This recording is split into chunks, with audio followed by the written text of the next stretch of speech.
Yesu Ejali likolo yaba kombo nyonso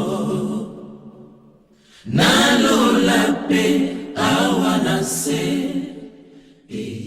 Moi j'aime les gens qui aiment les enseignements. Quand il y a des enseignements, nous savons faire le tri entre ceux qui veulent servir Dieu et ceux qui ne veulent pas le servir. Parce qu'on sert Dieu avec la connaissance de Dieu. Sans cette connaissance, on ne peut prétendre servir Dieu. Voilà.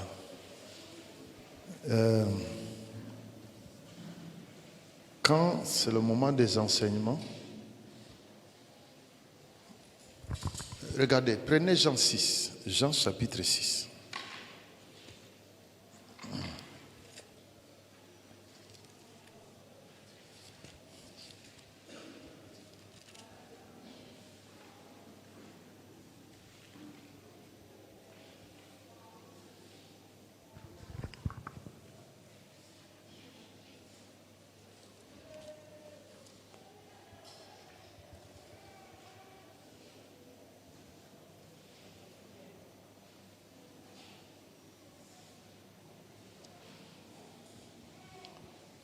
Nous lisons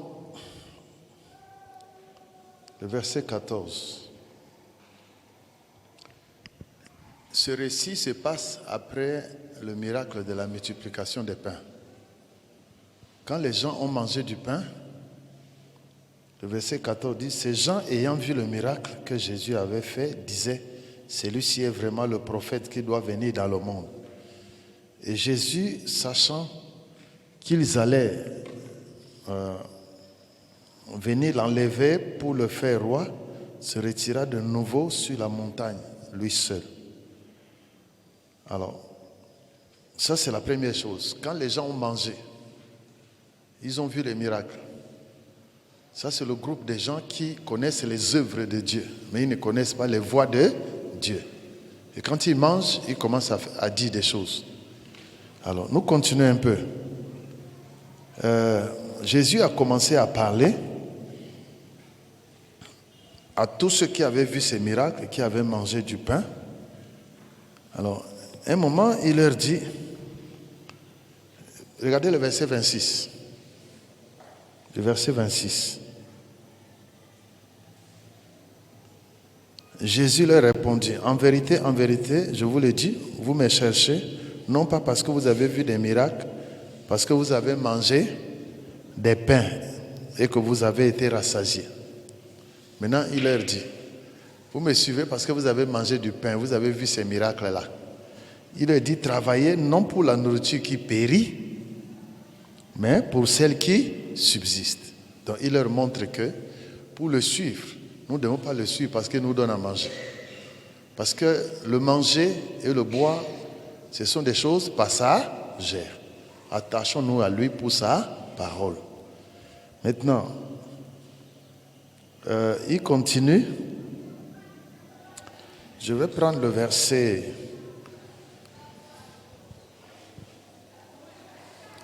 Il le dit encore au verset. Attendez, je vais regarder. Donc, je suis en train de prendre ces passages pour vous montrer que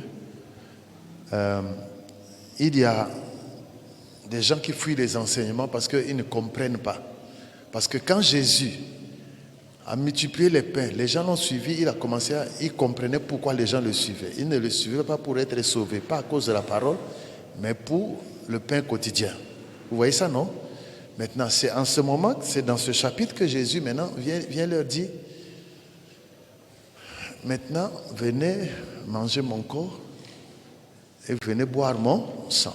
Si personne ne mange ma chair et ne boit mon sang, il ne peut pas me suivre et il ne peut hériter le royaume de Dieu. C'est là où on a vu l'église de Jésus. Bon, bien que l'église n'existait pas, comprenez-moi, l'église de Jésus s'est divisée en deux. Vous voyez? C'est-à-dire tout le monde est parti. Tout le monde, je dis bien tout le monde, sauf les 12 apôtres. Maintenant, Jésus regarde les 12, il leur dit, et vous, pourquoi ne suivez-vous pas les autres? Et c'est Pierre qui a pris la parole, qui dit, Seigneur, à qui d'autre irions-nous? Il n'y a que toi qui as les paroles de la vie éternelle. Donc quand il s'est agi de suivre les enseignements, les gens ont dit non, nous te suivons, nous pensons que chaque jour tu vas faire des miracles, tu vas faire des récevés. Toi tu viens maintenant, tu commences à nous enseigner les choses du royaume. Nous on vient pour manger, on ne vient pas pour les choses du ciel. Donc les gens aiment les choses de la terre. Les choses du ciel, ce n'est pas les problèmes. Et vous allez voir partout. Quand on dit, on va faire un séminaire de délivrance, les gens sont là dès 10 heures. Quand on dit, bon, un séminaire d'enseignement, l'école, surtout Boukababik depuis Kaala, on a biloka bateau batang. Non. Alors, il faut aimer les enseignements si vous voulez servir le Seigneur. Amen. Voilà. Vous voyez le drame chez nous, nous avons beaucoup d'églises, mais dans ces églises, il y a moins d'enseignements, plus de prédication. Voilà pourquoi nous ne pouvons pas sauver beaucoup de gens. Et nous avons des chrétiens fragiles qui se baladent. Voilà, allons-y. Aujourd'hui, nous repartons dans notre texte de base, 1 Corinthiens 12. Nous avons vu la parole de sagesse. Nous avons parlé de la parole de connaissance. Hier, nous avons parlé du don de foi. N'est-ce pas? Alors, aujourd'hui, nous allons parler du don qui suit le don de foi. Prenez notre texte de base. N'oubliez pas ça. Nous devons revenir là chaque jour. Il est écrit ceci. Nous commençons au verset 7.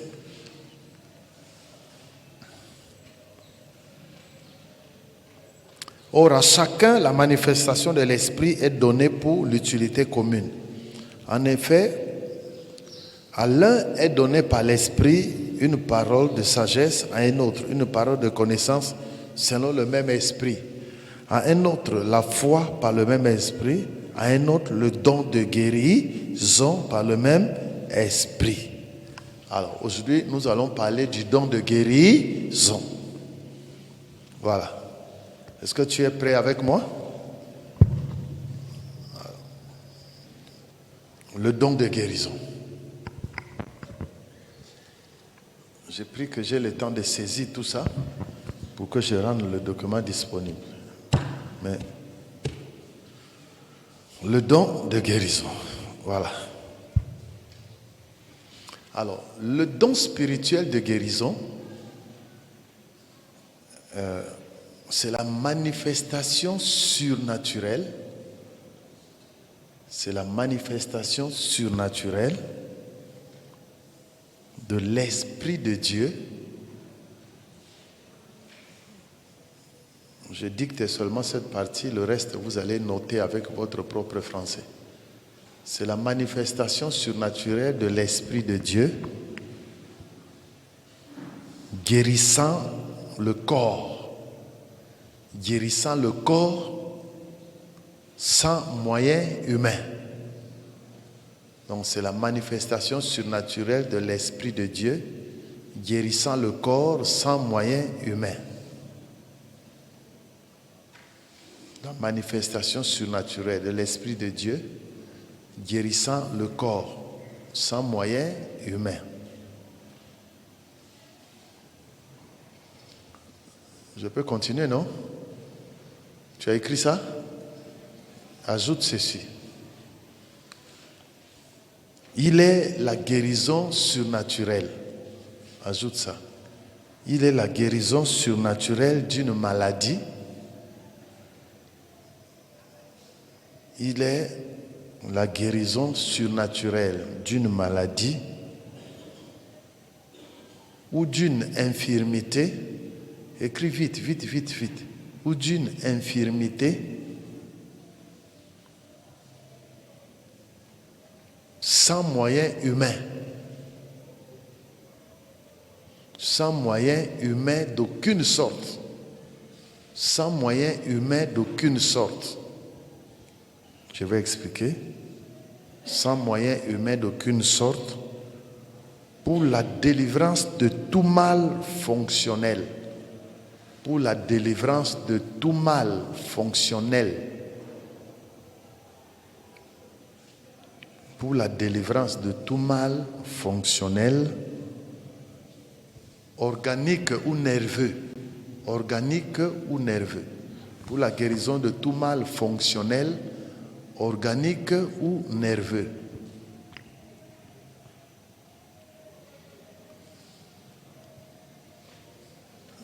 Ajoute, c'est la puissance de Dieu. C'est la puissance de Dieu détruisant l'œuvre du diable dans le corps humain. C'est la puissance de Dieu détruisant l'œuvre du diable dans le corps humain.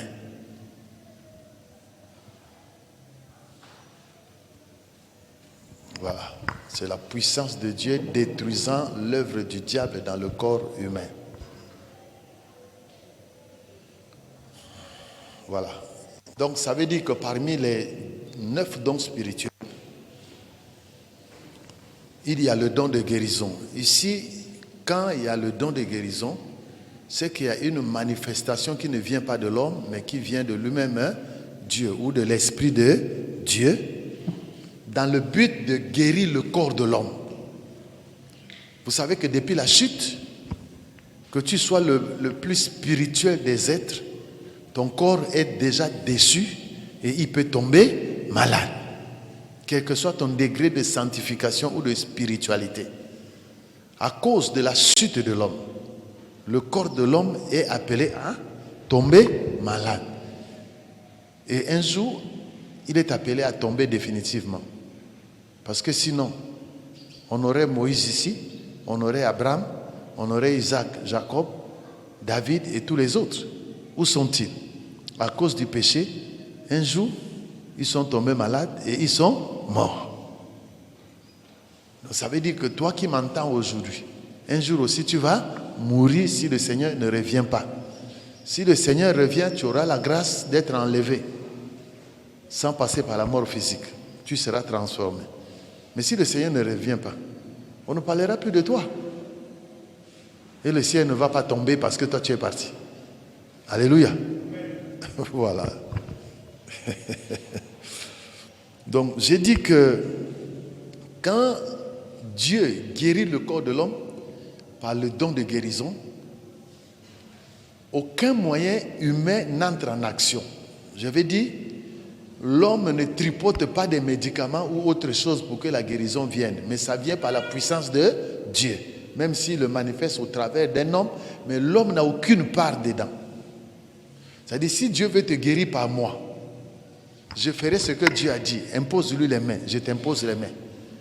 Je sais que mes mains sont des mains souillées, mais quand Dieu me dit, je vais guérir par tes mains, Dieu sanctifie mes mains, il met sa puissance dans mes mains. Quand je te touche, tu es guéri. Ou quand je parle, tu peux être guéri. Mais moi-même, je suis étonné de voir que la personne est guérie. Parce que ça ne vient pas de moi. Est-ce que vous comprenez ça? Donc, je ne suis intervenu en rien. Et Dieu peut le faire sans moi. Voilà.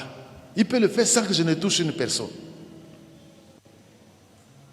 Donc, il peut guérir une personne. C'est Dieu lui-même qui vient guérir le corps de l'homme qui est un corps déchu en proie à la maladie. La Bible dit que le Fils de Dieu apparut afin de détruire toutes les œuvres du diable. Donc par le don de guérison, c'est Dieu par sa puissance qui vient enlever la maladie ou détruire la vie de la maladie dans le corps d'une personne. Alors, donc l'homme n'a rien à voir dedans. Il peut t'utiliser comme un simple canal, mais toi, tu n'y mets rien, absolument rien. Alors, donc j'ai montré que c'est la puissance de Dieu qui détruit toute œuvre du diable. Alors, prends Acte 10, verset 38. Acte chapitre 10, le verset 38. La Bible dit ceci. Verset 38. Vous savez comment Dieu a oint du Saint-Esprit et de force Jésus de Nazareth, qui allait de lieu en lieu, faisant du bien et guérissant tous ceux qui étaient sous l'empire du diable, car Dieu était avec lui. Donc, par le don de guérison, Jésus ne restait pas sur place.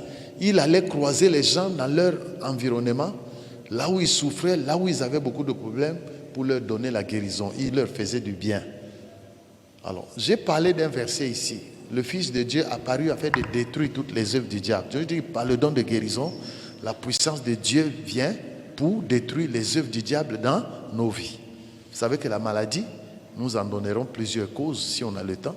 On verra que la première cause, c'est le péché qui est entré dans le monde, qui a fait que notre corps qui devait vivre éternellement a commencé à déchoir et à devenir en proie à la maladie pour nous entraîner vers la mort.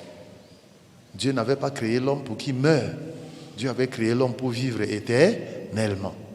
Mais c'est le péché qui est venu écourter la vie de l'homme sur terre. Regardez bien, notez bien, puisque nous parlons de la guérison, puisque Dieu nous avait créés à son image et à sa ressemblance. Dieu ne meurt pas. Dieu n'a ni commencement ni fin. Il vit d'éternité en éternité. C'était ça ce que Dieu voulait faire de nous. Maintenant, quand le péché est arrivé, et c'est arrivé par quelqu'un qui avait déjà péché auprès de lui. Tu vois, quand Dieu nous a pris pour nous remplacer, pour nous mettre presque à sa place, il était jaloux. Il est venu nous tenter. C'est comme ça que nous sommes tombés. Et tout ce que Dieu avait prévu pour nous, nous avons manqué ce but-là, parce que le péché, c'est aussi manquer le but de Dieu pour notre vie. Nous avons manqué ce but. Le péché a plusieurs définitions. C'est la transgression de la loi. C'est la désobéissance à la parole de Dieu. C'est aussi manquer le but.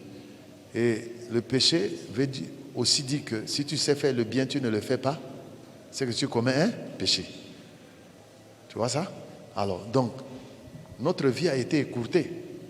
Mais nous avons quand même vu qu'il y a des gens qui ont vécu très longtemps. Nous avons parlé, chaque fois je parle de Métouchéla, qui a vécu 969 ans. Notre grand-père Noé a vécu 950 ans. Alors, pendant le déluge, quand le péché a commencé à se multiplier de plus belle, et là où Dieu a regretté d'avoir créé l'homme, il n'a plus permis à l'homme de vivre comme Noé, comme Métouchéla. Il a dit, le cœur de l'homme est mauvais depuis sa jeunesse. Il dit, mon esprit ne sera plus dans l'homme. Maintenant, ces jours vont être de 120 ans. Regardez, quelqu'un a vécu 969 ans, maintenant arrivé au temps de Noé, il réduit ça à 120. Parce qu'il y a des gens qui ont commencé à faire des enfants à 600 ans. Quelqu'un à 600 ans, il fait son premier enfant. Or, nous, à 600 ans, on ne te connaît même pas. Tu vois, ça veut dire tu es passé, tu es parti, plus personne, même dans ta famille, personne ne te connaît. Tu vois? Alors, donc 120 ans. Maintenant, au psaume 90, c'est Moïse qui vient dire, la vie de l'homme est de 70 ans. Il dit, les plus vigoureux vont jusqu'à 80 ans. Alors, aujourd'hui, entre 70 et 120, au milieu là, tout est possible. Rares sont les gens qui dépassent maintenant 120 ans. Entre 70 et 120, là, il faut vraiment écrire la vie au propre directement. Si tu as la grâce d'arriver là-bas. Parce qu'à tout moment, tu peux partir. Est-ce qu'on se comprend? On se comprend? Mais Dieu a donné aussi le moyen à l'homme d'avoir une longue vie. Il a dit, si quelqu'un aime la vie et veut voir des jours heureux, qu'il préserve sa langue. Parce que ce que sa langue dit là, en réalité, ça vient d'où? Du cœur. Donc, et la Bible dit encore, garde ton cœur plus que toute chose. Parce que du cœur sortent les sources de la vie. On te dit encore, si tu veux vivre longtemps et heureux, obéis aux parents. Il faut les honorer. La Bible ajoute, si tu veux vivre longtemps et heureux, recherche la paix et poursuis-la. Donc, c'est tout un enseignement. Il y a beaucoup de choses pour avoir une longue vie. Mais quelle que soit la longueur de la vie que Dieu va te donner, tu ne dépasseras plus 120 ans. C'est-à-dire, il peut y avoir des exceptions, des gens qui peuvent aller à 121, mais aujourd'hui, on n'en entend pas parler. Hein? Voilà. Allons-y. Mais il y a la puissance de Dieu qui détruit la maladie. Vous savez aussi qu'il y a des gens que Dieu a gardés en vie, quel que soit leur âge. Leur petit-fils mourait, les arrière-petits-fils mouraient, mais eux, ils étaient gardés comme ça en vie. Quelqu'un comme Siméon. Dieu avait dit, tu ne mourras pas tant que tu n'auras pas vu la naissance de Jésus. Alors qu'il y a des gens à son époque qui ont prié, qui ont mené des investigations pour connaître les époques et pour vivre cet événement. Dieu leur a dit, ces choses ne sont pas pour vous. Mais dans cette génération, il a quand même gardé une personne qui a vu Jésus. Et le jour où il a vu la naissance de Jésus, il a dit, Seigneur, mes yeux, il dit, maintenant si je meurs, je vais aller en paix. Parce que mes yeux ont vu la consolation d'Israël, ton peuple. Donc Dieu peut te garder et te donner une longue vie. C'est possible. Amen. Tu peux aller à 120 ans.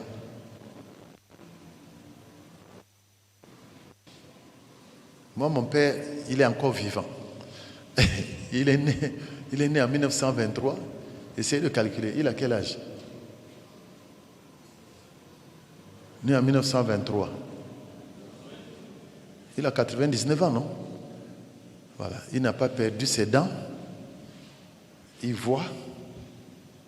Mais il lit avec les lunettes. Il marche. Il parle. Il parcourt des longues distances. Il est encore fort. Mais il a 99 ans. Le plus vieux du village aujourd'hui. Il est là. Et je crois qu'il va aller même à 115 ans. Non, à 120. Alléluia. Alléluia. Voilà, on va aller. Quand il me parle, j'ai l'impression que je parle avec un jeune. Il me dit seulement, tu sais, Clotaire, tu sais que je ne fais plus la pêche. Ah oui, je ne fais plus la pêche. Donc il faut toujours penser à moi. Hein. Toi, tu me connais, moi, je ne demandais rien. Moi, je travaillais beaucoup. Tu me connais. Mais maintenant, je sens que les forces ont diminué. Donc, il ne faut pas m'oublier. J'ai dit, oui, papa, si je trouve, je vais envoyer. La dernière fois, quand j'ai eu un petit quelque chose, j'ai envoyé. Il me dit, oh, Clotaire, je te dis devant Dieu, il me restait 3000 francs. Et j'ai dit que je ne touche pas à ça. Qu'est-ce que j'ai fait? J'ai pris les palmes et j'ai commencé à faire des brindilles pour constituer un balai, des balais pour vendre. Et puis, on vient me dire, on dit non, Clotaire t'a envoyé quelque chose. Eh mon fils, que Dieu te garde, vraiment qu'il te protège. Moi, j'ai dit Amen. La bénédiction du Père. Aïe, aïe, aïe, aïe, aïe. Il faut que j'aille jusqu'à 150 ans. Il a parlé comme ça. J'étais très content de recevoir sa bénédiction. Amen. Alors, allons-y. Alors, le Seigneur s'était servi et se sert encore aujourd'hui du don de guérison pour prouver la puissance de la résurrection. Parce que Jésus, s'il n'était pas ressuscité, frère, nous n'aurions pas compris la puissance de Dieu. On va dire, oui, il a guéri les gens, mais après il est mort, il est parti pour toujours. Mais il est allé vaincre la chose qui fait plus peur aux gens dans ce monde, la mort. Donc Dieu se sert de la guérison, ou encore aujourd'hui, ou des dons de guérison pour prouver la puissance de la résurrection du Seigneur. Acte 3, 15 à 16, qui peut nous lire ça? Acte chapitre 3. Dans Acte 3, vous connaissez le miracle qui a eu lieu là-bas. Lorsque Pierre a fait lever un paralytique. J'ai dit Acte 3, j'ai donné quel verset? 15 à combien? Vous avez fait mourir le prince de la vie que Dieu a ressuscité des morts. Nous en sommes témoins. C'est par la foi en son nom que son nom a raffermi celui que vous voyez et connaissez. C'est la foi en lui qui a donné à cet homme cette entière guérison en présence de vous tous. Voilà. Donc tous ceux qui suivent Jésus, ils savent que Dieu avait déployé sa puissance pour le ressusciter. Et il se sert de ce don de guérison aujourd'hui parce que la personne qui parle là, c'est Pierre qui tient un discours devant son peuple après avoir guéri le paralytique de la belle porte. Alors, Hébreux 13, verset 8. Hébreux 13, verset 8. Donc Dieu se sert du don de guérison pour prouver la puissance de la résurrection. Acte 3, 15 à 8. Hébreux 13, verset 8. Hébreux 13, verset 8, là on nous dit quoi? Jésus-Christ est le même hier, aujourd'hui et ce verset-là, tous les chrétiens doivent connaître ça. Si on dit seulement hébreu, il faut connaître ça comme Jean 3, 16. Dieu a tant aimé le monde qu'il a donné son Fils unique Jésus-Christ afin qu'il croit lui ne périsse point mais qu'il ait la vie éternelle. Voilà. Jésus-Christ est le même hier, aujourd'hui et éternellement. Tu dois connaître ça. Alors, donc il continue, s'il est le même, s'il avait guéri aujourd'hui, il continue à guérir. Alors, donc Dieu se sert du don de guérison aussi pour prouver son pouvoir de pardonner les péchés. Donc par le don de guérison, Dieu prouve le pouvoir qu'il a sur la terre de pardonner les péchés des hommes. Marc 2, verset 10. Il s'agit ici d'un homme paralytique à qui Jésus a dit tes péchés te sont pardonnés. Et les gens regardaient, mais comment? Donc lui, il veut dire que lui, il est Dieu pour pardonner les péchés. Et qu'est-ce que Jésus a dit? Mais vous me regardez comme ça, où est la différence quand je dis tes péchés te sont pardonnés ou quand je dis lève-toi et marche? Et il conclut en disant afin que vous sachiez que le Fils de l'homme a sur la terre le pouvoir de pardonner les péchés. Waouh! Et le pouvoir du pardon des péchés n'a pas commencé seulement dans ce passage. Vous savez que lorsque Jean-Baptiste présentait Jésus, pour la première fois dans l'histoire de l'humanité, on a présenté un homme comme celui qui a le pouvoir d'ôter les péchés. Voici l'agneau de Dieu qui fait quoi? Qui ôte le péché du monde. Pas celui qui couvre comme le sang des boucs et des taureaux. Mais lui, il avait le pouvoir d'ôter. Voilà pourquoi tu as vu les André et les autres abandonner Jean-Baptiste et leur maître pour s'attacher à Jésus-Christ définitivement. Et ils sont devenus disciples de Jésus. Amen. Alors, Dieu se sert du don de guérison donc pour prouver le fait que son pouvoir de pardonner les péchés. Marc 2,10, j'ai donné. Alors, il se sert encore du don de guérison dans le but d'édifier la foi et de sauver les âmes. Édifier la foi et sauver les âmes. Dans le but d'édifier la foi et sauver les âmes. Jean chapitre 6. Jean 6, verset 2.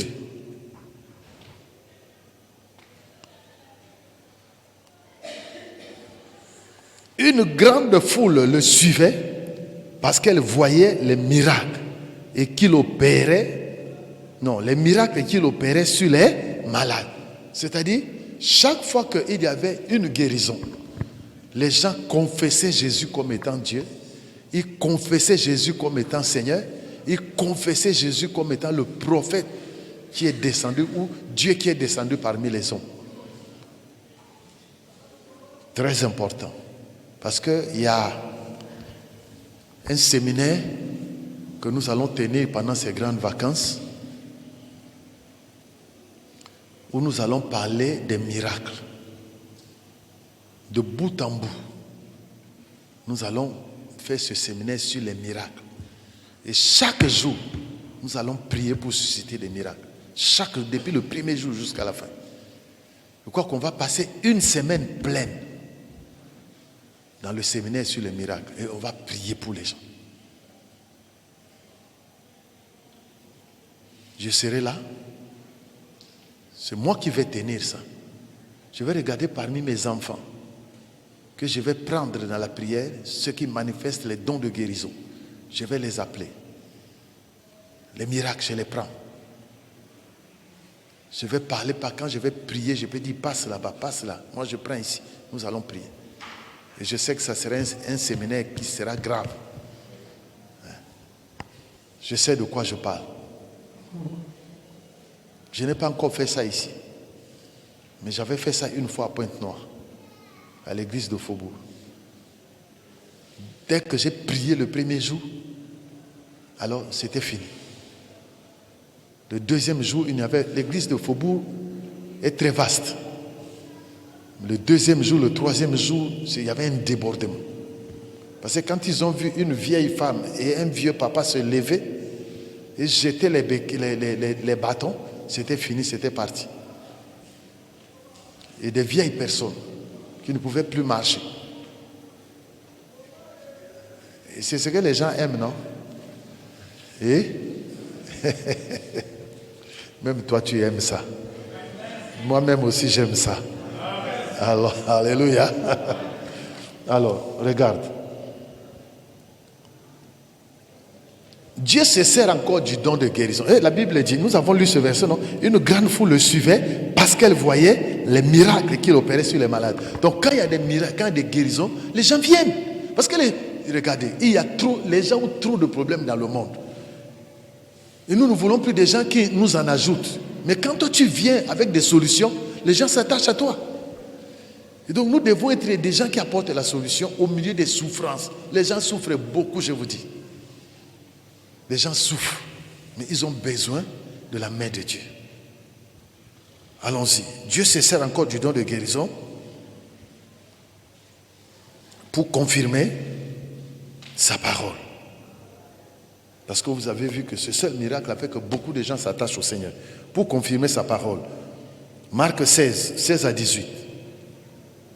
Marc 16, 16 à 18. Voici. Marc 16. Trouvez ça. Marc 16, 16 à 18.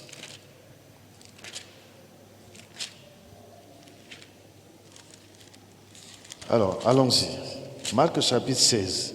Le verset 16 à 18 nous dit ceci. Celui qui croira et qui sera baptisé sera sauvé, mais celui qui ne croira pas sera condamné. Voici les miracles qui accompagneront ceux qui auront cru. À mon nom, ils chasseront les démons, ils parleront de nouvelles langues, ils saisiront des serpents. S'ils boivent quelques breuvages mortels, il ne leur fera point de mal.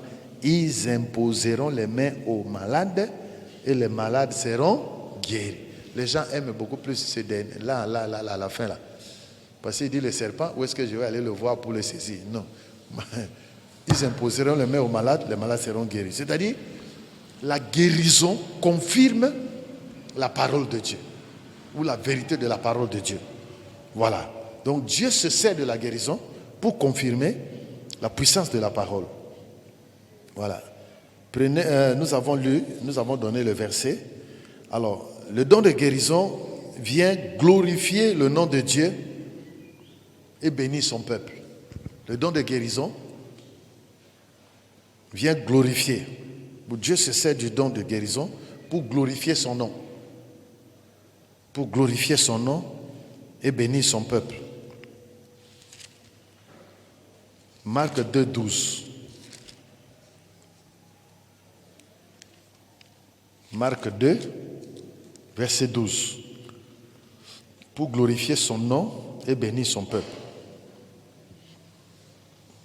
Alors, regardez au verset 11. Le Seigneur a dit à ce paralytique.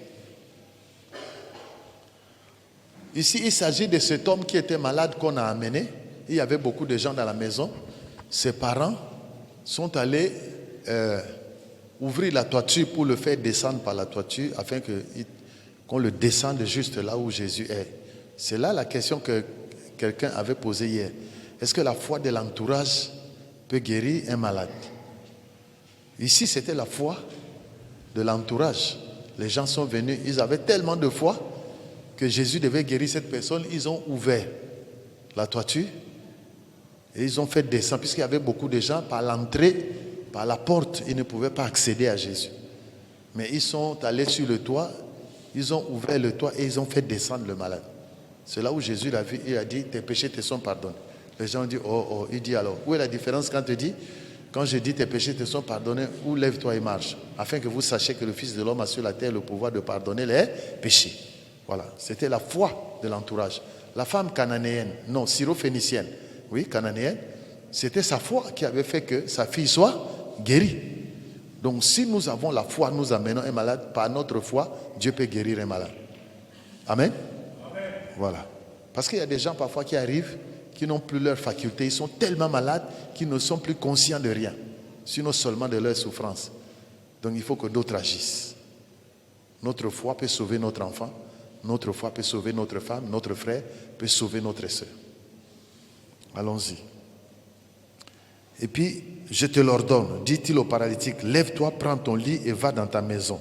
Regardez le verset 12. Et à l'instant, il se leva, prit son lit et sortit en présence de tout le monde, de sorte qu'ils étaient tous dans l'étonnement et glorifiaient Dieu, disant, nous n'avons jamais rien vu de pareil.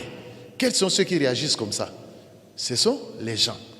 Donc la Bible dit, ils étaient tous dans l'étonnement et ils glorifiaient qui? Dieu, à cause du don de guérison. Donc quand la guérison a été opérée, les gens ont commencé à glorifier Dieu et à dire des choses. Nous n'avons jamais rien vu de pareil.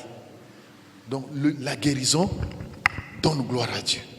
Quand les gens voient la guérison, même les plus incrédules, ils donnent leur vie au Seigneur et ils glorifient Dieu par rapport à tout ce qu'ils ont connu avant.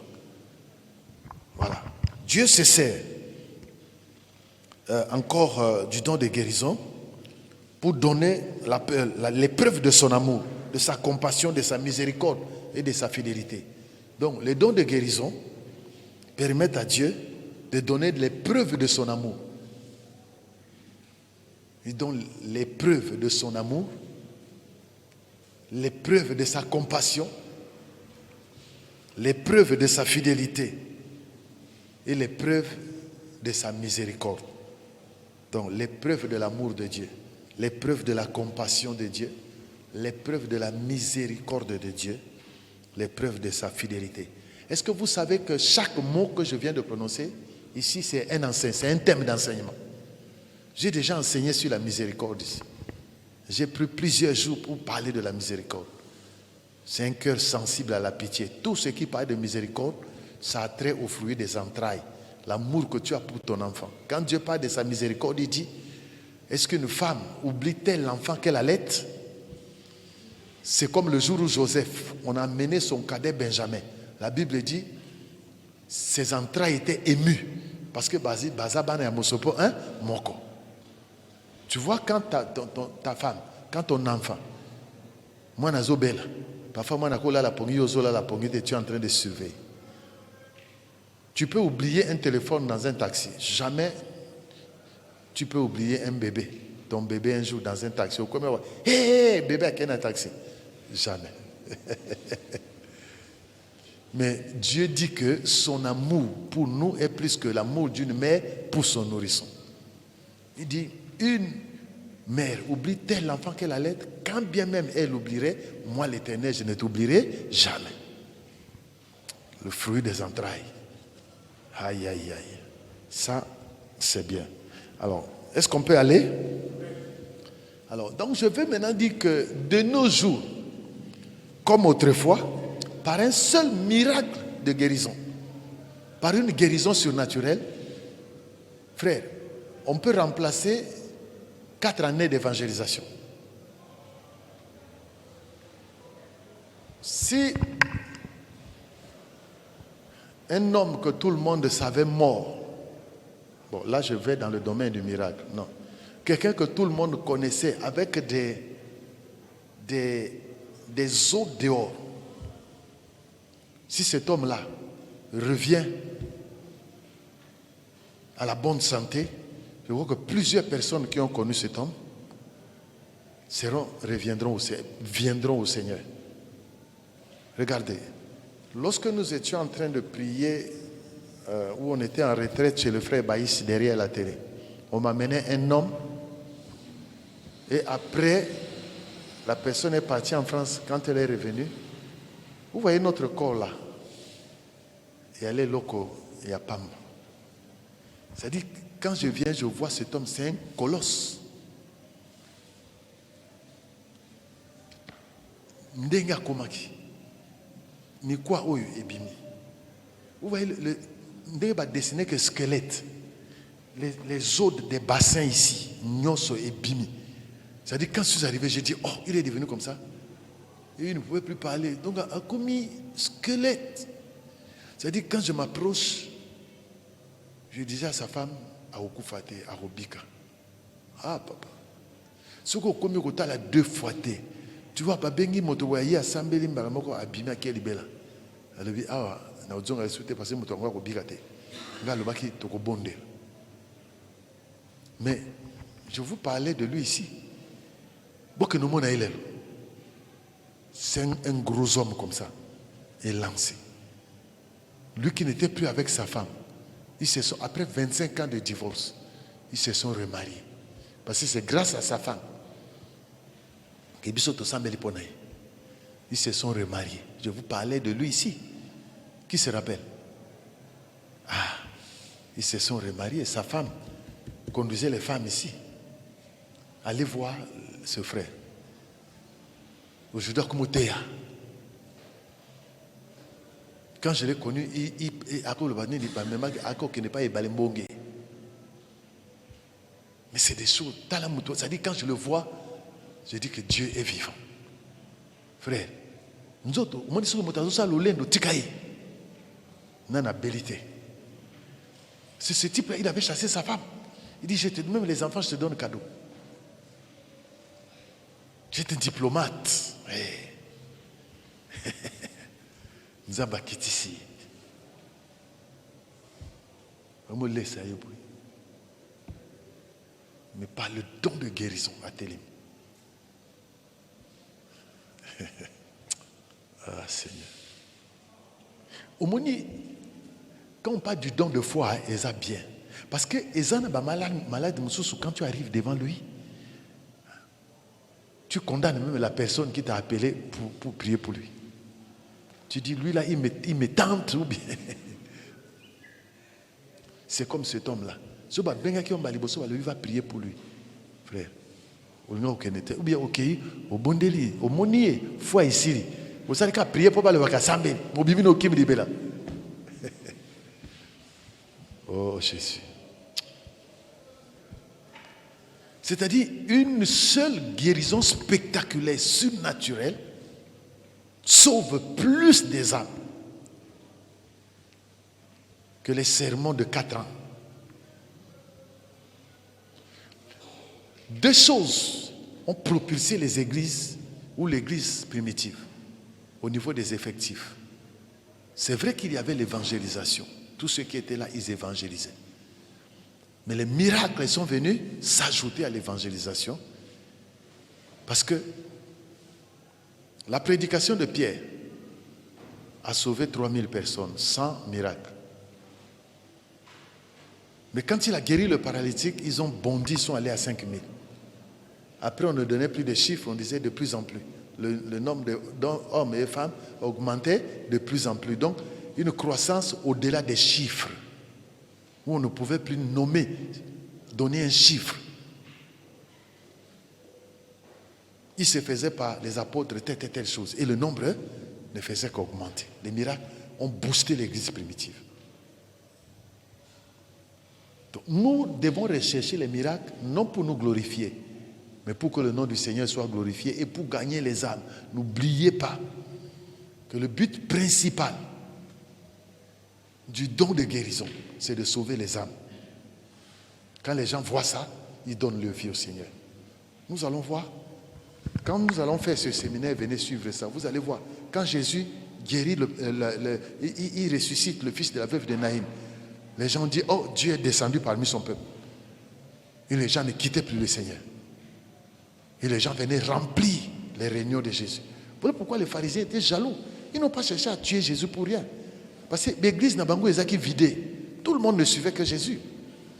C'était des problèmes.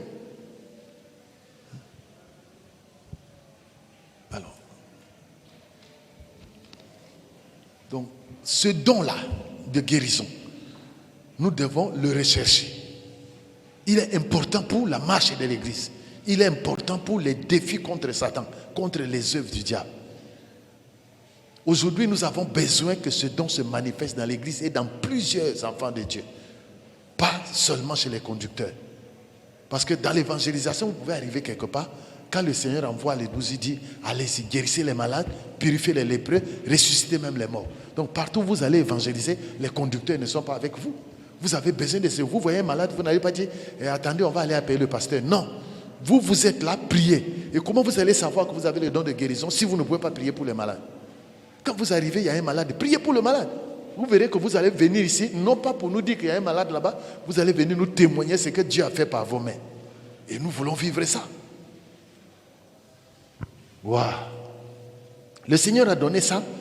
Il peut utiliser, il peut guérir les gens par l'imposition des mains. Frère, la Bible cite plusieurs sortes de maladies.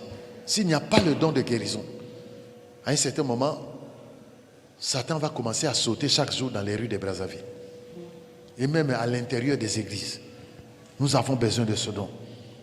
Mais cependant, nous devons vraiment nous garder des faux miracles parce qu'aujourd'hui, il y en a beaucoup. Voilà pourquoi on va arriver à cette étape. Parce qu'on dit même que l'apparition de l'Antichrist se fera avec des grands miracles. Il y aura aussi des faux Christ, Matthieu 24, 24, des faux Christ qui vont séduire beaucoup de gens à cause de leurs miracles. Au besoin même les élus, si cela était possible. Vous voyez? Mais il faut faire attention aussi avec les miracles. Et ça, je vais arriver. Alors, je peux continuer, non? Parce que les occultistes se font des miracles. Les gens qui prient Marie, ils voient aussi des miracles. Allez à Lourdes, vous allez voir, oh, on a vu la Sainte Vierge qui est apparue ici, on a vu des miracles. C'est faux. Ça, c'est une œuvre diabolique. Est-ce que vous me comprenez? Voilà. Bibliquement, on ne peut pas prouver ça. Et ça, c'est des choses qu'on a introduites dans l'église par Constantin, par les Romains. Voilà, car Constantin a récupéré l'église. Voilà, on va aller. J'aimerais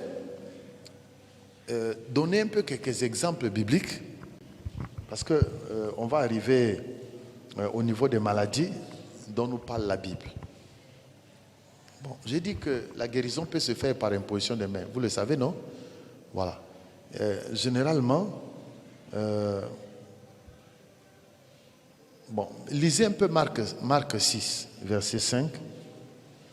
Marc 6, verset 5. Marc chapitre 6, le verset 5 dit ceci.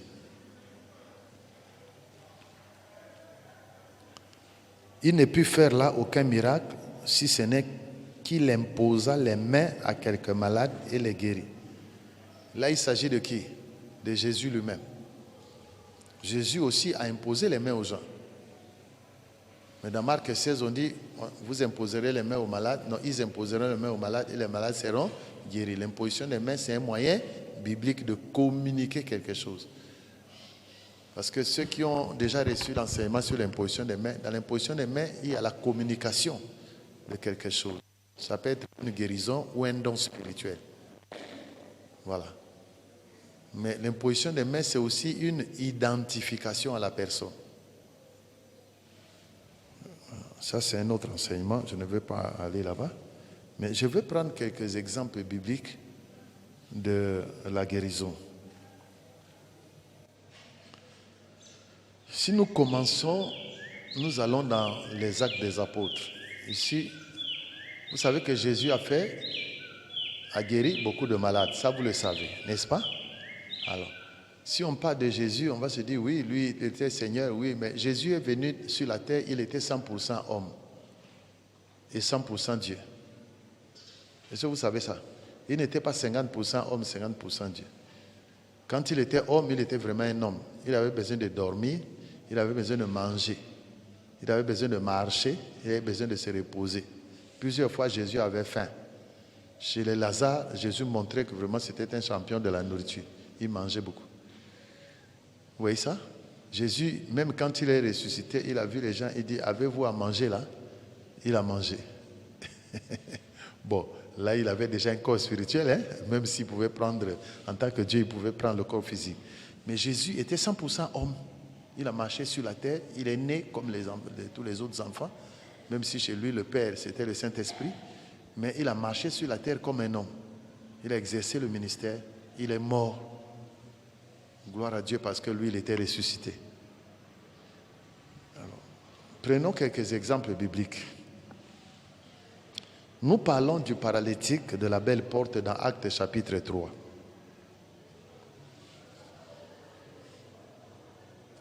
Cet homme, dans Actes chapitre 3, c'est Pierre qui l'a guéri, mais au nom de Jésus.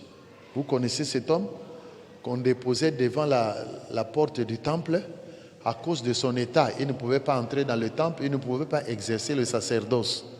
Donc il était limité.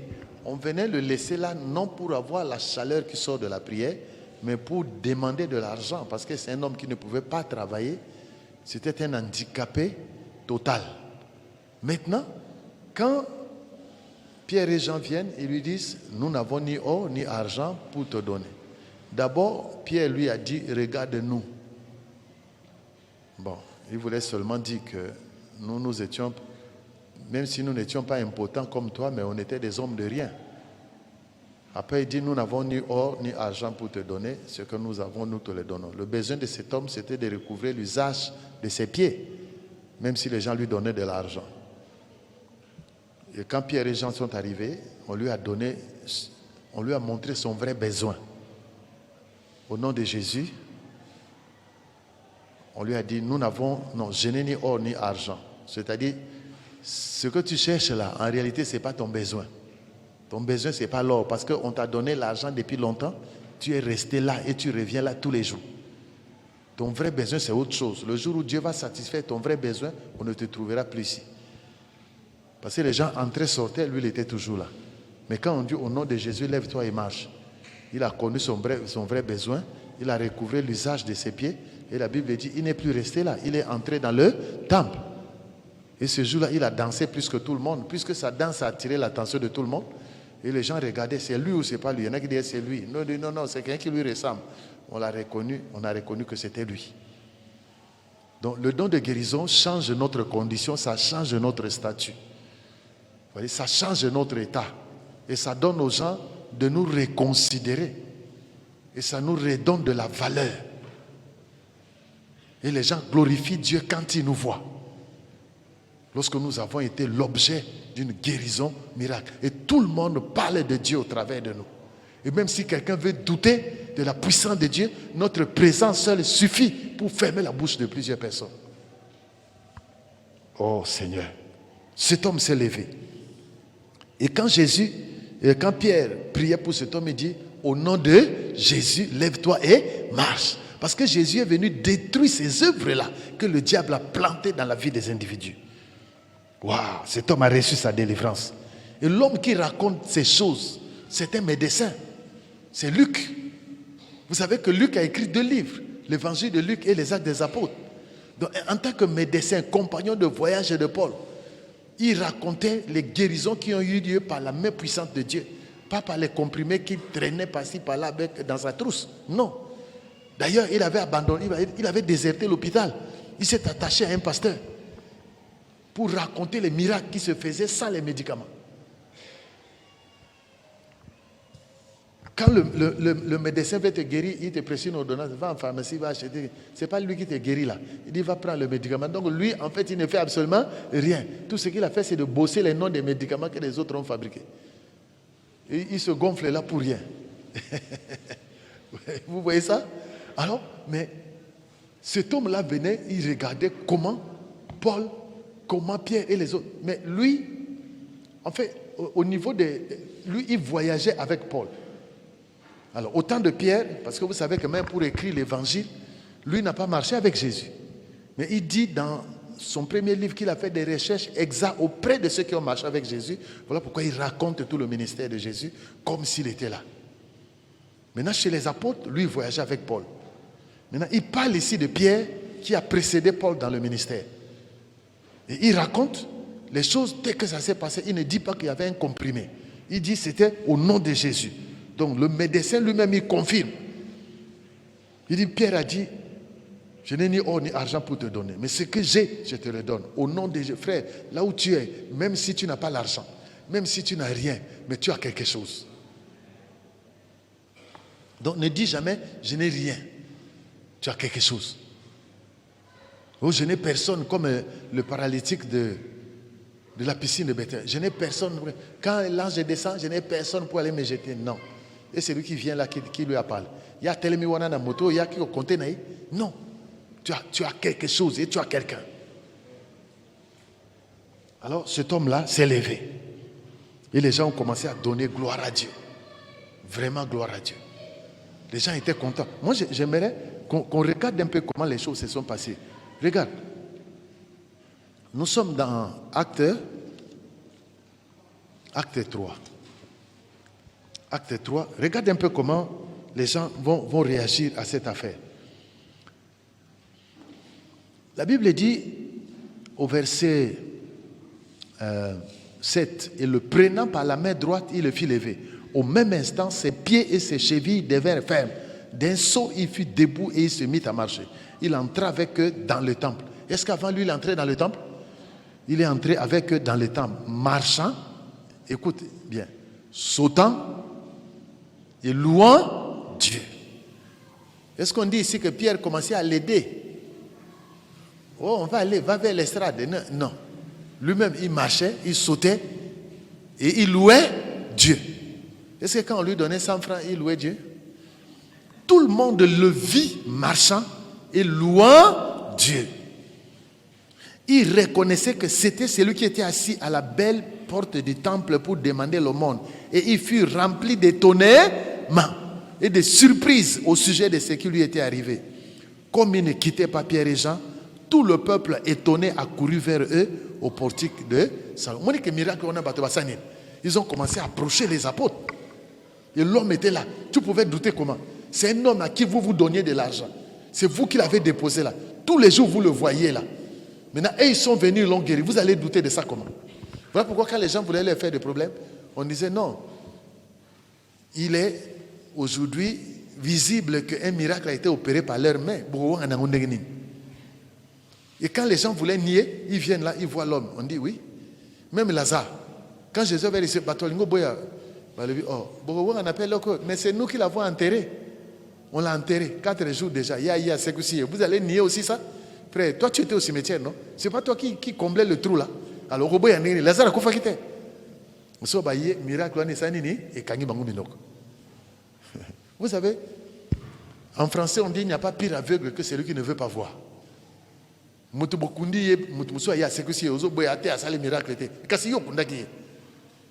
Tu es pire qu'un aveugle. Parce que toi, tu as des yeux, mais tu ne veux pas voir. Alors, regardez l'apôtre Paul. Hier, je vous parlais de Paul. Frère, le don de guérison, ça nous donne la provision. Paul, prisonnier, constitué prisonnier, il a fait appel à César. On le conduit vers Rome. Hier, je parlais un peu de ça. Le vent s'est levé dans la mer. Ils se sont retrouvés en danger imminent de mort. Dieu lui a dit qu'il n'y aura de perte que celle du navire. Ils ont échoué sur l'île de Malte. Toute la cargaison était partie dans l'eau. D'abord, ils avaient commencé à décharger le bateau avant que le bateau ne chavire. Parce que le bateau s'était brisé. Avant ça, pour alléger le bateau, ils avaient jeté la cargaison. Toutes les marchandises qu'ils avaient, même leurs provisions, Massou est comme allégé. Mais finalement, Massou est boucané. Mais quand ils sont arrivés à l'île de Malte, c'est là où on vous dit que Paul, il venait de pleuvoir, il faisait froid dans l'île. L'île de Malte existe aujourd'hui, dans la Méditerranée. Là, le président de l'ordre de Malte était même venu ici 2 ou 3 fois au temps du président Lissouba. Et même au temps de Sassoula, ils ont envoyé des gens qui sont venus, les gens de l'ordre de Malte. Malte aujourd'hui fait partie de l'Union européenne. C'est des gens qui s'habillent des robes comme ça avec des croix bizarres.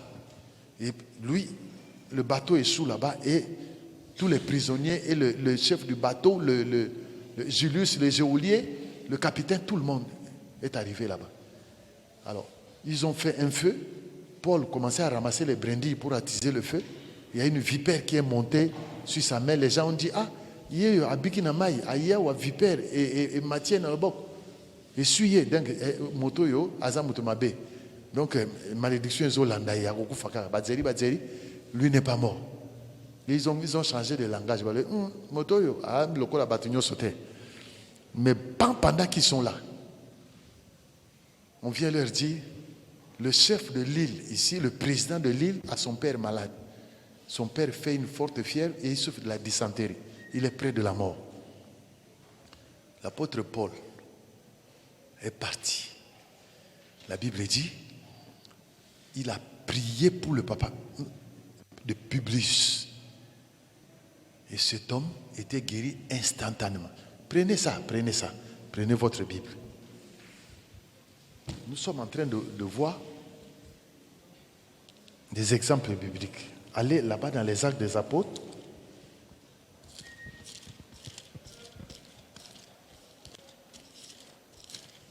Actes des Apôtres.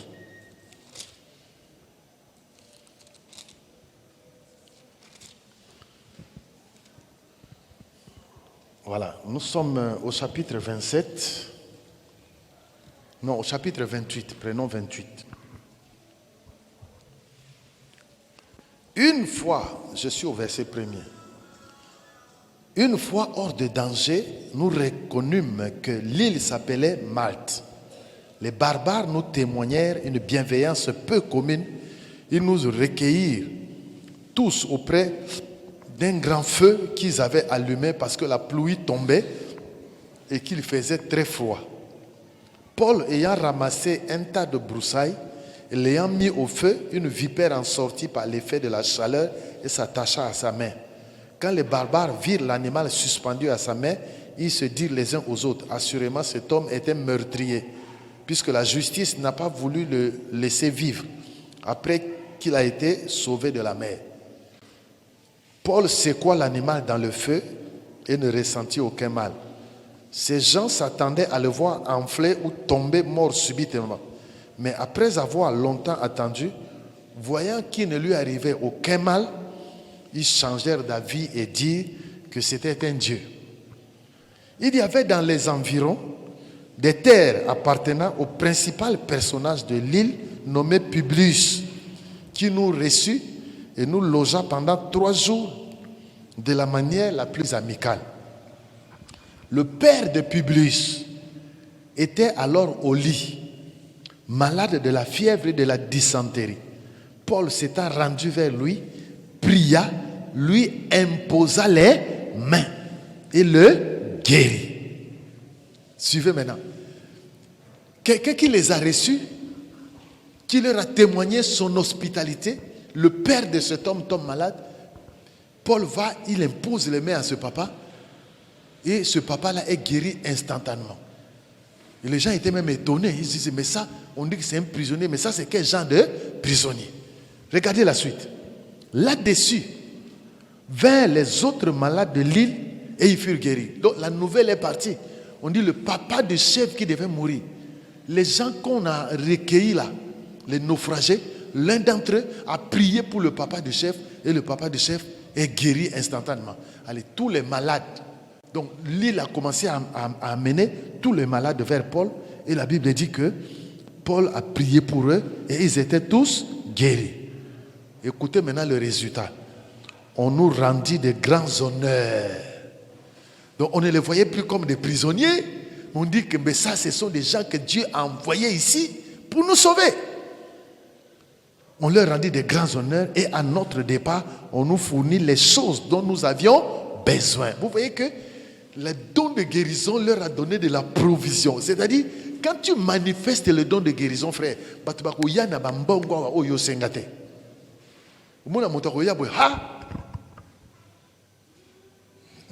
exemple. Vous voyez le président de la République. Un moment, il a passé des moments difficiles avec sa fille. Et sa fille est épouse d'un président. Moi, je suis ceux qui m'ont dit que la fille là ne pouvait pas mourir. Et tout ce qu'elle a fait même, des bonnes œuvres, jusqu'aujourd'hui ça parle. Est-ce que ça a pu le sauver? On a l'air au bateau, on a eu aucun don de guérison. Aucun mamie, le boko, pas télémi libéla. Frère, Kassima Koswaza, Premier ministre. Kasseza Yote. C'est ça, regarde le but. Quoi? Toi, tu viens d'où? Non, je suis pasteur. Tu es pasteur. Où ça? Au centre évangélique Le Bon Berger. Allons un peu, je vais regarder votre église. Ailleurs, on m'a dit, toi qui n'angoan. Elle dit, bon, j'achète le quartier pour toi. Et je vais construire un temple aussi grand que Wendy. Frère, à mobiliser à lobby 4 ans à trésor, pas de sortie, sinon pour l'église. Frère, quand Almo Kabola, Maboulou Yankosa, il y a Emerald Douana, le 2 où il y a Le Bon Berger. Frère, quand il y a ces choses, même Bongo devait dire quoi? Albi Sassou, c'est pas ta femme, c'est ta fille, mais c'est ma femme. Laisse-moi. Pasteur, tu veux quoi? Frère, kasi au télémisi est Bongo. Kasi Yozao. Mais kasi nazo yawa, nazo ya pour éviter l'embouteillage, nazo un hélicoptère. C'est-à-dire, basalingai, et là comme on le couleur, tant nazo ya j'atterris sur l'église. Et puis, je serai toujours entre les 2 avions. Et quand le président veut voyager pour aller, il dit, papa, tu es dans l'avion.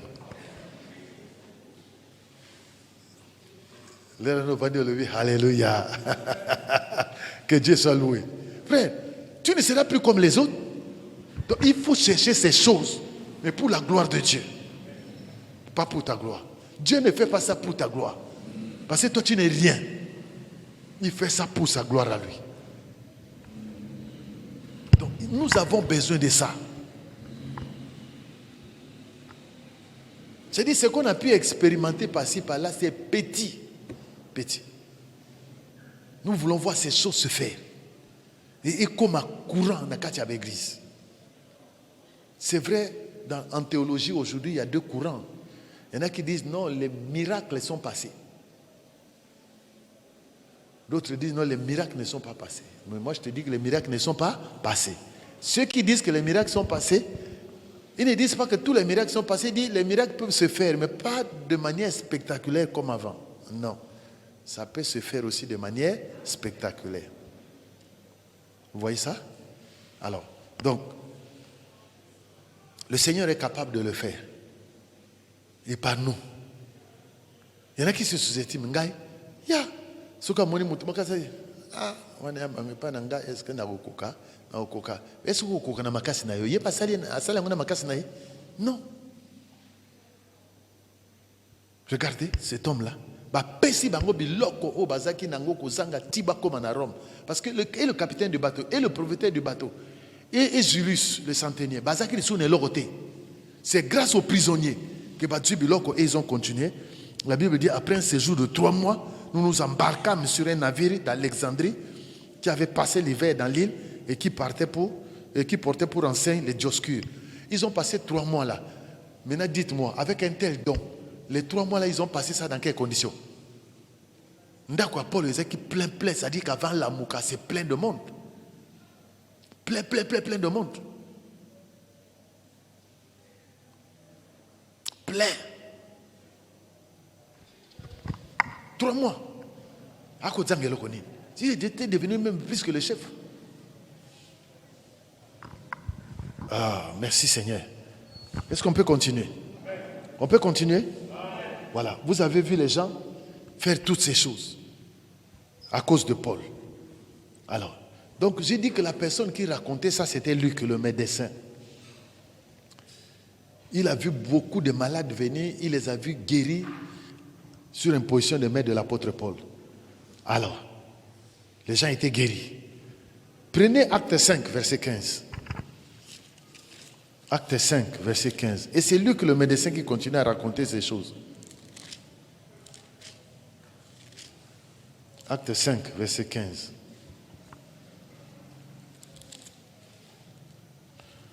Commençons à 12. Beaucoup de miracles et de prodiges se faisaient au milieu du peuple par les mains des apôtres. Ils se tenaient tous ensemble au portique de Salomon et aucun des autres n'osait se joindre à eux, mais le peuple les louait hautement. Le nombre de ceux qui croyaient au Seigneur, hommes et femmes, augmentait de plus en plus, de sorte qu'on apportait les malades dans les... Je suis au verset 15 maintenant, le verset que j'ai voulu vous donner. De sorte qu'on apportait les malades dans les rues et qu'on les plaçait sur des lits et des couchettes, afin que lorsque Pierre passerait, son ombre au moins en couvre quelques-uns. La multitude accourait aussi des villes voisines à Jérusalem, amenant des malades et des gens tourmentés par des esprits impurs, et tous étaient guéris. C'est-à-dire, l'ombre, quand quelqu'un passe, l'ombre, si l'ombre passe sur un malade, vous voyez quand je fais ça, il y a l'ombre, non? Donc si l'ombre là passe sur toi, tu es malade, tu étais aveugle, les yeux s'ouvrent. Frère, vous n'avez pas besoin de ça? Est-ce que vous n'avez pas besoin de ça? Ah! Si tous les enfants de Dieu peuvent manifester ça ici, il n'y aura plus de malades. Et il n'y aura même plus de païens. Tout le monde va venir à l'église. Même les Simons, les magiciens vont laisser la magie pour venir prendre notre puissance. Pour que leur ombre aussi guérisse les malades. Nous avons besoin de ça. Vous savez, parfois je pleure. Il y a parfois des choses qu'on a manifestées à un moment. Un moment, ça ne vient plus.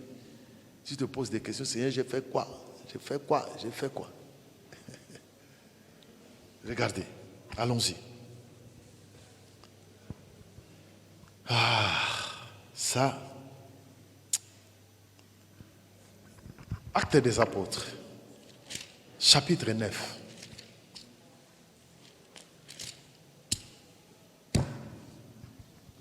Nous avons besoin de beaucoup de consécration pour la manifestation de ces choses. Regardez, acte 9. Pierre, parce que parfois tu vas te poser des questions, est-ce qu'un gars, frère, oui, Pierre, malam non? Hein? Pierre, il parlait beaucoup au milieu du peuple. Un prétentieux, mais un peureux aussi. Mais c'est quelqu'un qui est allé jusqu'à nier le Seigneur. Il dit, que Dieu me punisse si moi je le connais. Maintenant, toi, tu vas te dire, est-ce que moi je peux faire ça vraiment, moi, avec ma vie? Toi, tu ne vois pas la vie de quelqu'un qui a nié même le Seigneur. Il dit, je ne le connais pas. Le Seigneur n'a pas fini par l'utiliser. Alors, reviens au Seigneur, il reviendra à toi. Et consacre-toi seulement.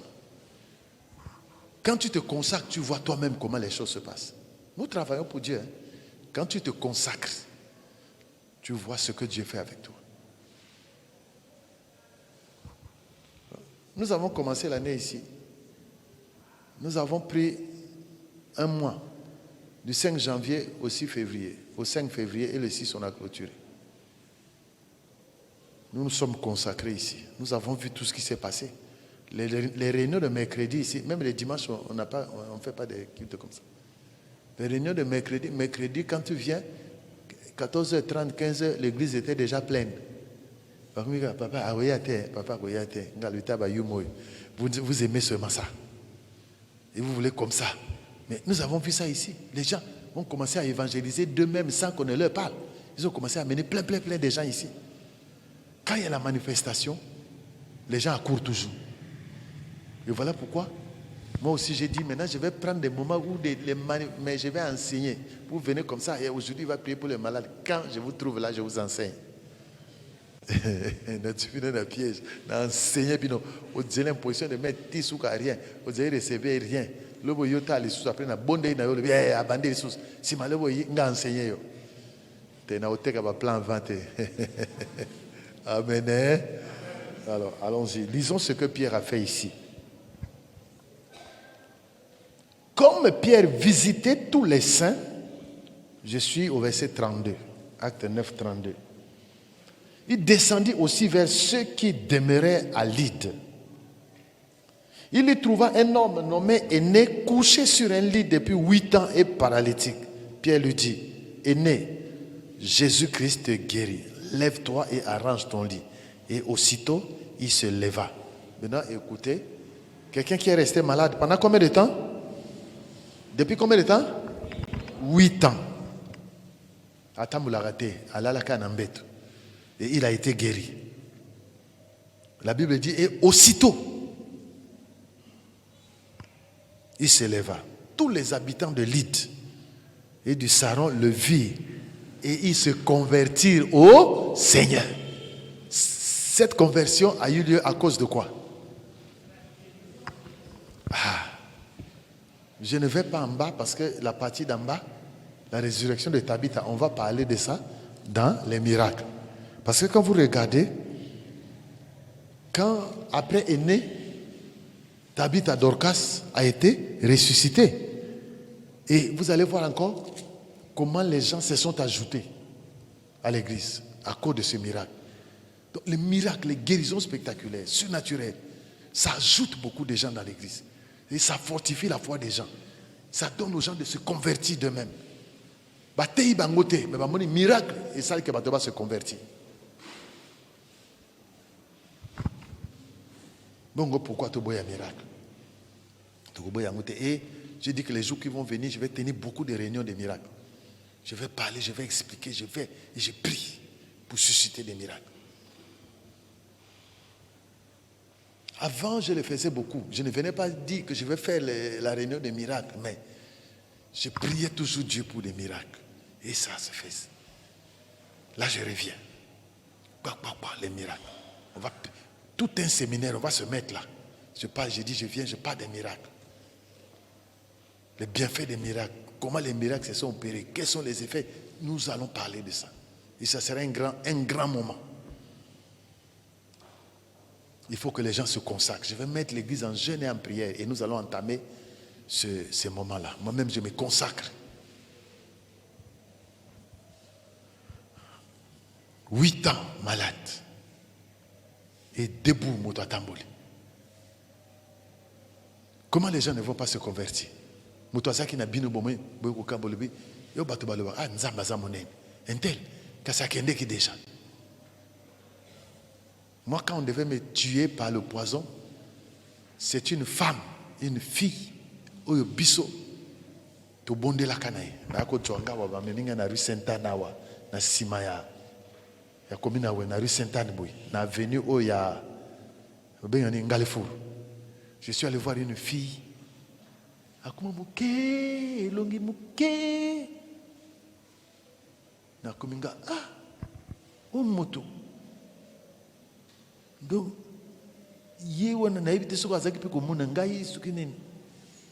mais ce jour-là, vous savez, la chose qui faisait que Jésus guérisse les gens, c'était ce qu'on appelle la compassion. C'est-à-dire, dans la compassion, toi, tu prends la place de la personne. Et c'est-à-dire, les intercesseurs ont besoin de cœurs de compassion. Quand tu pries avec compassion, les gens guérissent. C'est-à-dire, tu prends la place de la personne. Les douleurs de la personne, tu ressens ça sur toi. Et quand tu pries avec ton cœur. Pas seulement avec ta bouche. Et cette fille, oh Seigneur. C'est-à-dire, à rappeler que je traversé Nyoso. Dans le Seigneur, moi, un moment, je me suis retrouvé comme ça. Et c'est ce qui avait fait l'objet de mon appel. Quand je vois cette personne, ça a ramené dans ma mémoire tout le désert. Je vous dis, na simba moi na moi siwana. Na priya na ye ti na tikie. Ngana lobi na ye, na lobi na mama na ngalabi a okufa le soute. Motazo liate. Mai boyko kota na monoko nete. Azo lobate. Tango na sisi na bina mama ne a okufa le soute. Afongoli monoko. Atali mama na ye. Azo loba. Pesanga mai. Mama na lobi, alobi. Pas peso mai, mo pou adu mai apesi. Ngana vani nazota.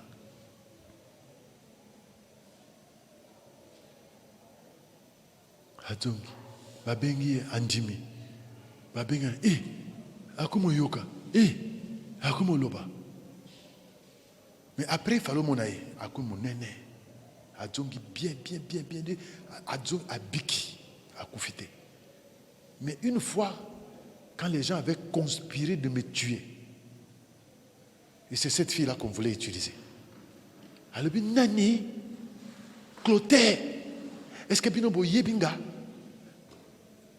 Binobo Monakanga? Ngana Komibo Yebe Zapona Nani?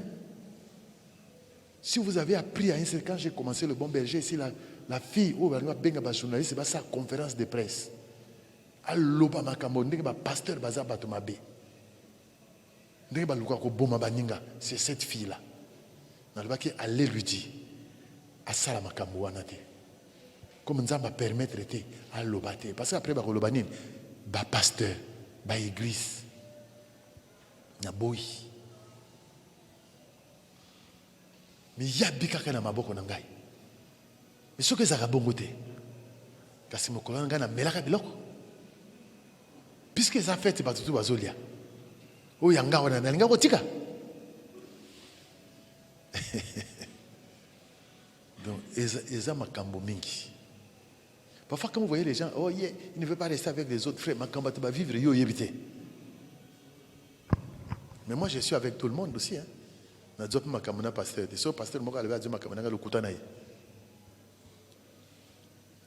Parce que moi, je respecte les pasteurs. Tu as un bon terme. Nous travaillons dans la complémentarité. Et né à Biki, frère, 8 ans. Après, Pierre a continué à qui a Big ça, qu'on sait que ça Dorcas. Ah. Motoana Biki. Ça, c'est des miracles authentiques, le surnaturel. Et s'il n'y a pas de surnaturel, il n'y aura pas de percée.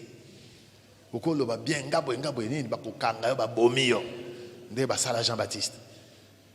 Mais s'il y a le surnaturel, si je suis homme de Dieu, que le feu descende sur vous.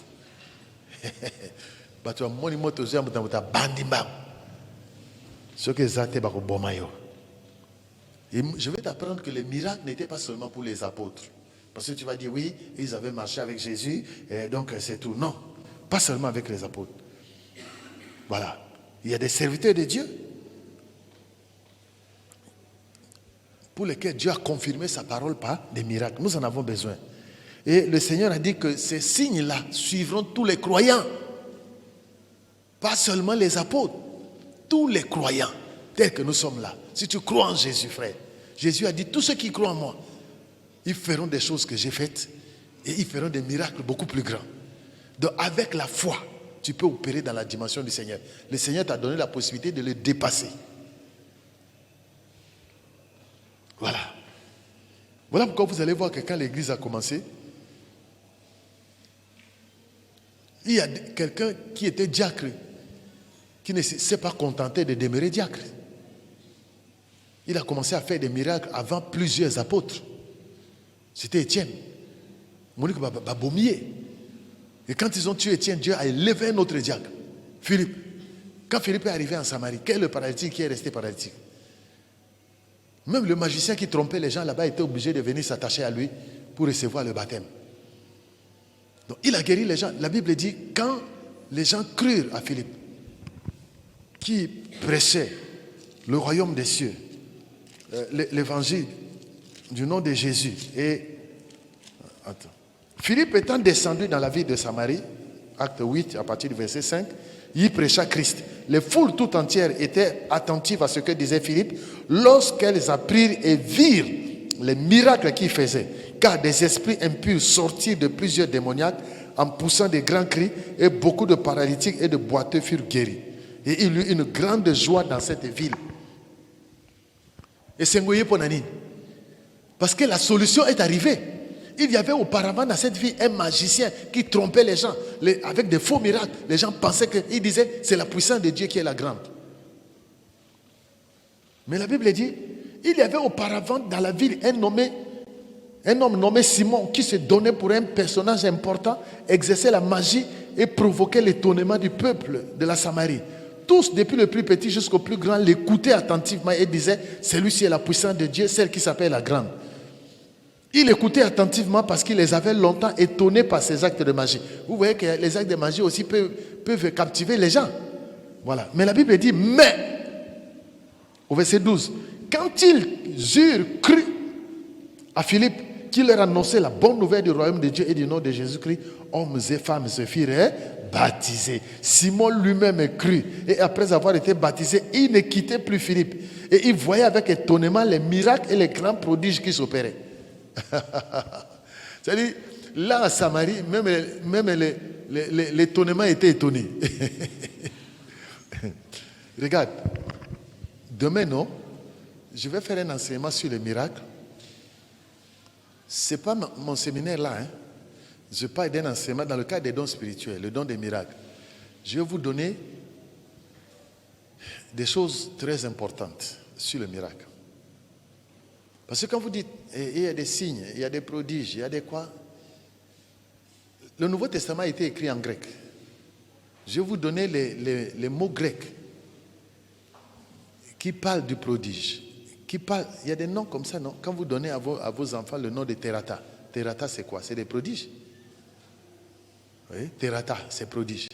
Je vais donner tous ces noms-là, je vais donner la configuration de chaque nom et la teneur de chaque nom pour vous préparer au grand séminaire qui va arriver sur les miracles.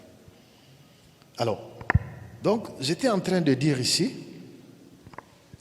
que chacun d'entre nous peut expérimenter ces choses. Donc, le magicien, lui, qui provoquait l'étonnement, était lui-même étonné de voir ce que Philippe faisait. Et il était obligé de quitter la magie pour venir s'attacher à Philippe. Vous voyez? Donc, c'est pour vous montrer que la puissance de Dieu est au-dessus de la puissance de Satan. Les gens ont compris que c'était un menteur. Si Philippe ne s'était pas interposé, on pouvait même tuer ce gars pour dire, toi tu nous as trompé longtemps ici. Pourquoi tu viens t'attacher ici si toi tu faisais des vrais miracles? Donc, nous avons besoin d'arriver à ce niveau quand nous entrons dans un milieu, nous bouleversons l'ordre établi. Parce que nous avons l'esprit supérieur. Et ça c'est très très très très important. Philippe l'a fait, Étienne l'a fait. Alors, quand il y a des guérisons, la foi des gens grandit à un tel degré tel que tout le monde commence à confesser le nom du Seigneur et à glorifier notre Dieu. Alors, vous savez que dans Acte 19, verset 12, lisons ça. Acte 19, verset 12, parce qu'on va s'arrêter. Acte 19, verset 12. La Bible dit, bon, je commence au verset 11. Et Dieu faisait des miracles extraordinaires par les mains de Paul, au point qu'on appliquait sur les malades des linges ou des mouchoirs qui avaient touché son corps. Et les maladies les quittaient et les esprits malins sortaient. C'est-à-dire, regardez, un mouchoir comme ça, tel que ça m'a touché. Allez, le malade touche ça, il est guéri. Ou on applique ça sur le malade, il est guéri. Je prie souvent parfois avec... Je suis en train... Quand je prie, je transpire, je me suis comme ça. Mais quand je donne ça à quelqu'un, vous voyez les effets. Voilà. Je lui donne mon mouchoir, ça se passe comme ça. Je m'explique avec papa. Et il y a des gens qui commencent à venir ravir le mouchoir parce qu'ils voient ce que ce mouchoir a fait. Mais c'est simplement parce que ça m'a touché. Voilà. Et c'est biblique. Donc j'ai touché ça, l'onction. Parfois je donne le micro, non? Je peux aller dans une église, je prêche. C'est leur micro. Je finis, je dis, bon, frère, viens, prends le micro là. C'est votre micro, non? Je donne ça au pasteur. Son propre micro, il va s'écrouler avec. Mais ce n'est pas un micro que moi j'ai... Si c'est un micro que moi j'ai amené. Vous pouvez dire que le micro là, il est travaillé. Mais c'est votre micro. Mais moi j'ai tenu ça, je vous le redonne. Vous ne pouvez plus vous tenir debout avec votre propre micro. Dieu est capable de faire beaucoup de choses. Et il veut le faire, mais pour sa gloire. Pas pour que bêta tangwa. Ce qui ngate, yozanan. Tu n'es rien. Voilà. Nous avons vu que les linges, Oyo, Paul a Simbakou est touché que nous autres à Paul, ce qui va appliquer à mon abattu malade de Bazobik. Moi, j'ai un ami qui s'appelle Madjou. Je l'ai vu dernièrement où c'est, vers le parquet. Il était longtemps directeur de la réglementation au niveau de la fonction publique. Mais ce garçon-là, il était avec moi à l'université. Ce n'était pas un ami, mais un collègue. Et quand il m'a vu dans la prière, il m'a suivi. On avait une campagne d'évangélisation à Makelekele. Et on avait un homme de Dieu qu'on avait reçu. Alors, et lui, il est venu. Il dit, j'ai mon enfant malade. J'ai mon enfant malade. Le gars là a pris son mouchoir et dit, va appliquer ça à ton enfant. Il est parti à l'hôpital. Il a appliqué sur l'enfant. L'enfant est revenu du coma. Madjou est resté attaché à moi. Il me voyait comme Dieu. Et il ne manquait plus à l'église. Ce miracle-là a provoqué la conversion de Madjou. C'est quelqu'un des Zanaga. Tu vois? Donc c'est formidable. Nous avons besoin de ces choses, frère.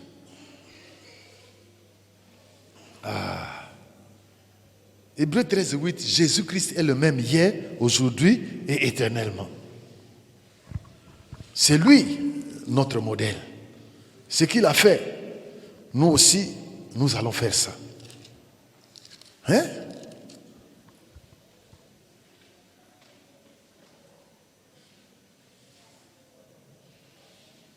La Bible dit, 1 Pierre 2:4, approchez-vous de lui, pierre vivante, rejetée par les hommes, mais choisie et précieuse devant Dieu. Et vous-même, comme des pierres vivantes, édifiez-vous pour former une maison spirituelle, un saint sacerdoce, afin d'offrir des victimes spirituelles agréables à Dieu par Jésus-Christ. Nous avons besoin de le prendre comme modèle. Il est le même, il n'a pas changé. Il avait déclaré, il dit, ne vous éloignez pas de Jérusalem. Attendez, vous recevrez une puissance car le Saint-Esprit va descendre sur vous. Alors vous serez mes témoins. C'est-à-dire, il nous a promis la puissance. Vous recevez une puissance, c'est-à-dire dunamis. Là-dedans, il y a l'onction pour guérir les malades. Il y a l'autorité pour chasser les démons.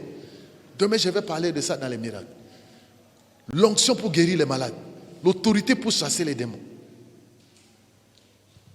Il dit alors vous serez mes témoins. C'est-à-dire vous allez parler efficacement. Et rien ne peut vous arrêter. Voilà pourquoi quand les gens voyaient l'assurance des gens et Pierre, ils se posaient des questions. Mais c'est des gens du peuple. C'est des gens qui n'ont pas étudié. Mais d'où leur vient cette assurance? La Bible dit, il est reconnu pour avoir été avec le Seigneur Jésus. Qui ne cherchait pas ces pécheurs-là?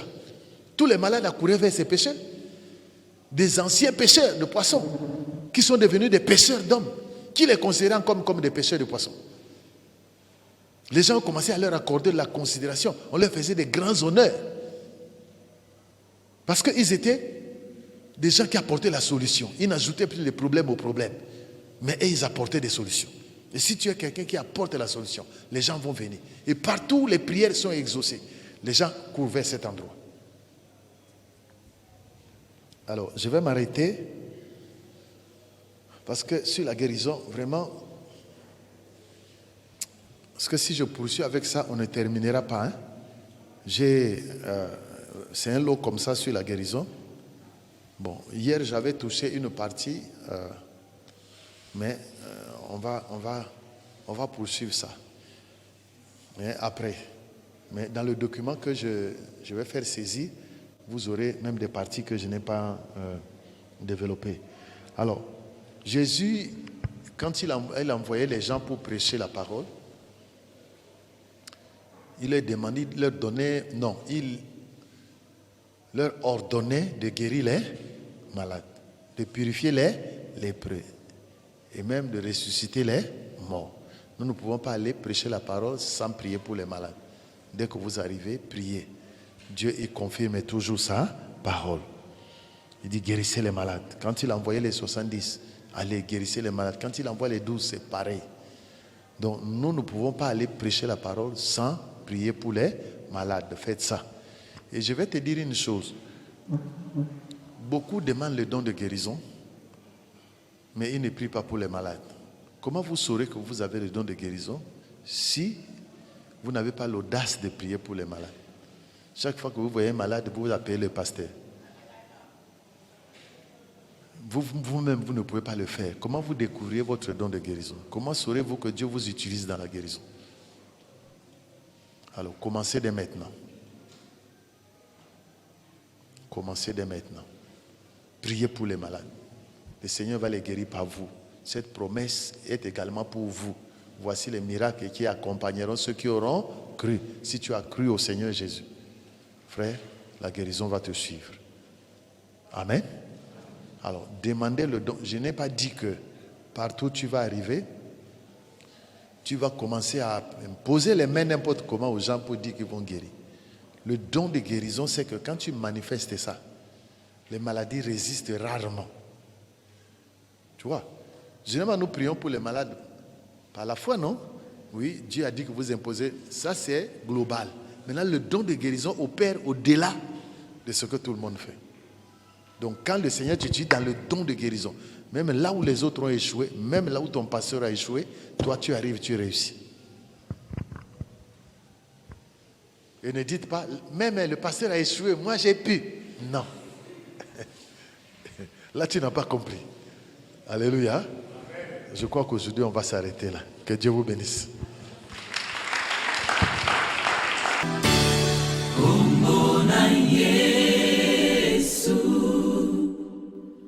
Ejali likolo yaba kombo nyonso nalola pe awana se